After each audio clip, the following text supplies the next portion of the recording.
Alhamdulillahi Rabbil Alamin.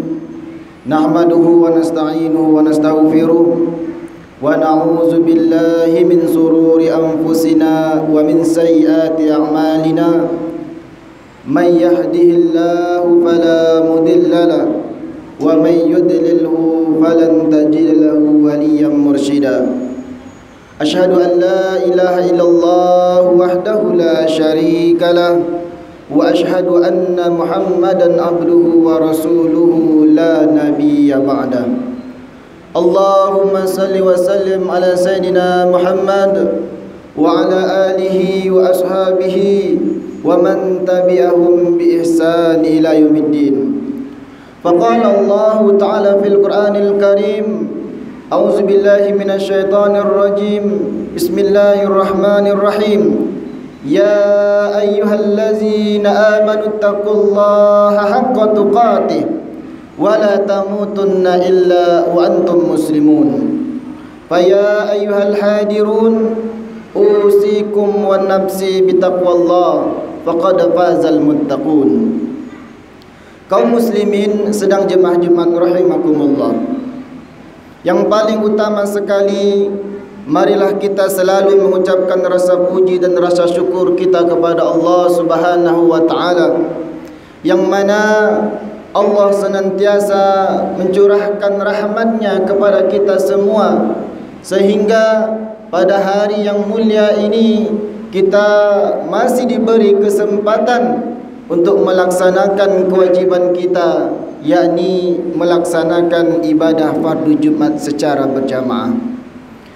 Kemudian selawat beserta salam tidak lupa kita hadiahkan kepada baginda Nabi Muhammad sallallahu alaihi wasallam dengan mengucapkan Allahumma salli ala sayyidina Muhammad wa ala ali sayyidina Muhammad. Mudah-mudahan dengan selalu kita memperbanyak selawat kepada baginda Nabi Muhammad sallallahu alaihi wasallam, kita mendapat syafaat di yaumil mahsyar nanti, dan Allah mempertemukan kita dengan baginda Nabi Muhammad sallallahu alaihi wasallam tidak lain dan tidak bukan di dalam surganya. Amin amin ya rabbal alamin. Kaum muslimin sedang jemaah Jumat rahimakumullah. Sebelumnya khatib berwasiat kepada kaum muslimin yang hadir, terkhusus bagi diri khatib pribadi, marilah kita selalu tingkatkan keimanan dan ketakwaan kita kepada Allah Subhanahu wa ta'ala. Karena sesungguhnya yang dapat menyelamatkan kita, yang dapat melindungi kita, baik kehidupan kita di dunia ini maupun kehidupan kita di akhirat nanti, tidak lain dan tidak bukan adalah iman dan takwa yang ada pada diri kita. Oleh karena itu, berbagai upaya, berbagai usaha tentulah kita harus melakukannya. Apapun yang telah diperintahkan oleh Allah Subhanahu wa ta'ala, kita berusaha untuk melaksanakannya. Dan apapun yang telah dilarang oleh Allah Subhanahu wa ta'ala, kita berusaha juga untuk tidak melaksanakannya. Jangankan untuk melaksanakan seluruh larangan-larangan Allah, mendekatinya pun saja tidak boleh. Oleh karena itu, perlu kita pahami bersama bahawa sesungguhnya Allah Subhanahu wa ta'ala telah menggariskan kepada kita semua aturan-aturan syariat-syariat yang mana boleh kita lakukan dan yang mana yang tidak boleh kita lakukan. Dan sama-sama kita pahami bahawa itu sudah tahu kita mana yang telah disyariatkan oleh Allah Subhanahu wa ta'ala, mana yang telah diperintahkan oleh Allah Subhanahu wa ta'ala, dan yang mana yang tidak diperintahkan oleh Allah Subhanahu wa ta'ala kepada kita. Kaum muslimin sedang jemaah Jumat rahimakumullah. Hal ini juga terkait dengan tujuan kita, bagaimana kita bisa menjadi golongan yang telah dikatakan oleh Allah Subhanahu wa ta'ala sebagai golongan orang-orang yang bertakwa, yang mana nanti orang-orang yang bertakwa ini telah dijamin oleh Allah Subhanahu wa ta'ala akan memasuki surganya. Dan tentunya yang harus kita lakukan sekarang apa? jalan dan apa usaha untuk mendapatkan derajat takwa itu. Dan tidak lain dan tidak bukan pedoman kita telah disampaikan oleh baginda Rasulullah sallallahu alaihi wasallam, aku wasiatkan, kata Rasulullah, dua pusaka yang mana kalau kita ikuti dua pusaka itu, selamatlah kita. Selamat kehidupan dunia kita maupun selamat kehidupan akhirat kita. Apa itu? Tidak lain dan tidak bukan adalah Al-Quran dan sunnah dari baginda Nabi Muhammad sallallahu alaihi wasallam. Kaum muslimin sedang jemaah Jumat rahimakumullah, ada suatu amalan, ada suatu perbuatan yang mana ini terdapat di dalam Al-Quran dan juga disampaikan oleh baginda Nabi Muhammad sallallahu alaihi wasallam di dalam hadisnya. Apa itu? Allah Subhanahu wa taala telah menyampaikan kepada kita bahwa sesungguhnya Allah menginginkan kita selalu berbuat baik, ta'muruna bil ma'ruf wa tanhauna 'anil munkar. Selalu kita menyebarkan kebaikan, selalu kita berbuat baik dan selalu menyebarkan kebaikan kepada orang yang lainnya. Dan ini juga merupakan perintah dari baginda Nabi Muhammad sallallahu alaihi wasallam.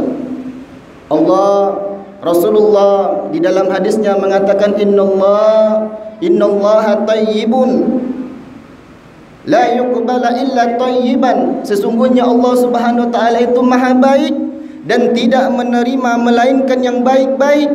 Artinya apa? Kita berusaha untuk menjadi pribadi yang baik dan kita beramal dengan amalan yang baik. Kalau kita sudah tahu bahwa Allah Subhanahu wa taala telah memerintahkan kita di dalam firman-Nya, dan begitu juga Rasulullah sallallahu alaihi wasallam telah menyampaikan di dalam sabdanya, maka tidak lain dan tidak bukan yang harus kita lakukan adalah mengamalkan apa yang telah dikatakan oleh baginda Rasulullah dan apa yang telah diperintahkan oleh Allah Subhanahu wa taala. Sekalipun itu merupakan perintah yang sangat sederhana sekali. Tetapi ketahuilah bahwa sesungguhnya berbuat baik itu adalah puncak dari segala amalan kita, yang mana Allah Subhanahu wa taala katakan, ta'awanu 'alal birri wat taqwa wa la ta'awanu 'alal ismi wal udwan, yang ujungnya Allah katakan wattaqullah. Saling tolong menolonglah kalian, kata Allah Subhanahu wa taala, 'alal birri wat taqwa wala ta'awanu 'alal itsmi wal 'udwan, dan janganlah kalian saling tolong menolong dalam berbuat dosa dan permusuhan. Allah mendahulukan kita ta'awun dalam suatu kebaikan dulu, baru Allah menyuruh kita ta'awun di dalam mencapai derajat ketakwaan. Artinya apa? Untuk mendapatkan derajat ketakwaan itu kita harus berbuat baik dulu. Berbuat baik untuk kita dan kita menyebarkan kebaikan kepada orang lain. Kaum muslimin sedang jemaah Jumat rahimakumullah, mungkin ini sangat sederhana kalau kita ucapkan secara lisan saja, akan tetapi sesungguhnya implementasi, penerapan dan pengamalannya di dalam kehidupan kita sangat sulit sekali. Kadang kita ingin berbuat baik, akan tetapi orang yang kita lakukan kebaikan itu menilai kita suatu yang tidak baik, atau sebaliknya kita mau berbuat baik dan orang yang berbuat baik itu malah membalas kepada kita dengan sesuatu yang tidak baik. Dan yakinlah bahwa sesungguhnya kalau kita sudah berbuat baik, maka kebaikan itu akan dibalas oleh Allah Subhanahu wa taala, sekalipun itu hanya kecil, sekalipun itu hanya sedikit. Kaum muslimin sedang jemaah Jumat rahimakumullah, oleh karena itu mari bersama-sama kita saling menasihati, saling memberikan nasihat bahwa sesungguhnya perintah dari Allah Subhanahu wa taala yang sangat sederhana ini bisa kita terapkan dalam hidup dan kehidupan kita. Berbuat baik kita atau saling berbuat baik kita, maka tentunya dengan selalu kita berbuat kebaikan, menebarkan kebaikan, maka kita akan mendapatkan lingkungan yang baik. Dalam arti kata, mulailah pada diri kita masing-masing, dan sesungguhnya kalau kita sudah memulai diri kita masing-masing untuk berbuat baik, alangkah tentunya semua yang ada di lingkungan kita akan menjadi baik. Barakallahu li wa lakum fil Qur'anil Karim wa nafani wa iyyakum bima fihi minal ayati wa zikril hakim. Aqulu qawli hadza wa astaghfiruh innahu wal ghafurur rahim.